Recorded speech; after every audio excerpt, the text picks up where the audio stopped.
வணக்கம் நண்பர்களே, welcome to கடலை கடை. இன்னைக்கு நாம பார்க்க போறது டிஎன்ஏ அப்படிங்கிற ஒரு திரைப்படத்தினுடைய விமர்சனத்தை தான். இந்த படம் சில வாரங்களுக்கு முன்பு தியேட்டர்களில் வெளியாகி வெற்றிகரமாக ஓடி தற்போது ஜியோ ஹாட்ஸ்டாரில் வெளியாகி இருக்கிறது. இந்த படத்தை நெல்சன் வெங்கடேசன் என்பவர் எழுதி இயக்கியிருக்கிறார். கதாநாயகனாக அதர்வா, கதாநாயகியாக நிமிஷா சஜயன் மற்றும் பலர் நடித்திருக்கிறார்கள். ஜிப்ரான் இசையமைத்துள்ளார்.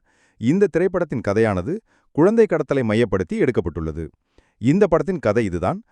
படத்தின் ஆரம்ப காட்சியில் ஒரு விபத்து ஏற்படுகிறது. அதில் 2 நபர்கள் இறந்து விடுகிறார்கள். ஒரே ஒரு குழந்தை மட்டும் தனித்து கிடைக்கிறது. அதை மீட்டு வேறொரு நபரிடம் ஒப்படைக்கிறார்கள் என்று துவங்கும். அதன் பின் ஒரு குடும்பத்தில் வீட்டின் மூத்த பிள்ளையாக கதாநாயகன் அதர்வா இருக்கிறார். காதல் தோல்வியின் காரணமாக மிகப்பெரிய குடிகாரராக, போதைக்கு அடிமையானவராக இருக்கிறார். இவருடைய இந்த போதைக்கு அடிமையான தன்மையால் அவருடைய சகோதரரின் திருமணமும் தடைபடுகிறது. இந்த நிலையில் அவரை போதை மறுவாழ்வு மையத்தில் சேர்த்து அவரை போதையிலிருந்து மீட்டு சற்று மனநலம் பாதிக்கப்பட்ட கதாநாயகியான நிமிஷா சஜயனை திருமணம் செய்து வைக்கிறார்கள் அதர்வாவின் பெற்றோர். இவர்களுடைய இணக்கமான வாழ்விற்கு பின் கதாநாயகிக்கு மருத்துவமனையில் குழந்தை பிறக்கிறது. குழந்தையை தாயிடம் காட்டிவிட்டு சுத்தம் செய்வதற்காக மருத்துவர் மற்றும் நர்ஸ் இருவரும் குழந்தையை தூக்கிச் செல்கிறார்கள். சுத்தம் செய்துவிட்டு குழந்தையை கதாநாயகியிடம் கொடுக்க கதாநாயகி கேட்கிறார், இது என் குழந்தை அல்ல, என் குழந்தையை தாருங்கள் என்று கேட்க குடும்பமும் மருத்துவமனையும் அதிர்ந்து போகிறது. இதன் பின் என்ன நடந்தது என்பதுதான் மீதி கதை. இந்த படத்தை பொறுத்தவரை திரைக்கதை மிக விறுவிறுப்பாக இருக்கிறது. அனைவருடைய நடிப்பும் மிகச் சிறப்பாக இருக்கிறது.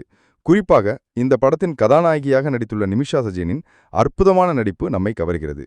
மேலும் அதர்வாவிற்கு ஒரு நல்ல திரைப்படமாகவே இந்த டிஎன்ஏ இருக்கிறது. இந்த படத்தின் தனிச்சிறப்பே தேவையில்லாமல் ஹீரோவுக்கு இன்ட்ரோ, ஃபைட்டு, ஒரு சாங் என்றெல்லாம் படத்தை இழுக்காமல் படத்தின் துவக்க காட்சியிலிருந்து கதைக்குள் சென்று விடுகிறது படம். 2 மணி நேரம் 17 நிமிடங்கள் ஓடக்கூடிய இந்த திரைப்படம் எந்த இடத்திலும் போரடிக்காமல் மிக விறுவிறுப்பாக செல்கிறது. இந்த திரைப்படத்திற்கு மற்றொரு பலம் பின்னணி இசை. பாடல்கள் சுமாராக இருந்தாலும் பின்னணி இசை சிறப்பாக இருக்கிறது. முதல் பாதியில் விறுவிறுப்பாக செல்லும் திரைக்கதை, 2வது பாதியில் ஆக்ஷன் காட்சிகள் நிறைய வைத்து லேசான மசாலாவுடன் இருக்கிறது திரைப்படம். மற்றபடி இந்த திரைப்படத்தில் சொல்லிக்கொள்ளும் அளவிற்கு எந்த குறைகளும் இல்லாமல் மிகவும் விறுவிறுப்பாக செல்கிறது. படத்தில் நம்மால் கணிக்க முடியாத சில ட்விஸ்டுகளும் இருக்கிறது. மொத்தத்தில் அனைவரும் பார்க்கும் வகையில் இந்த திரைப்படம் இருக்கிறது. மறக்காம சர்ப்ரைஸ் பண்ணுங்க. தேங்க்யூ.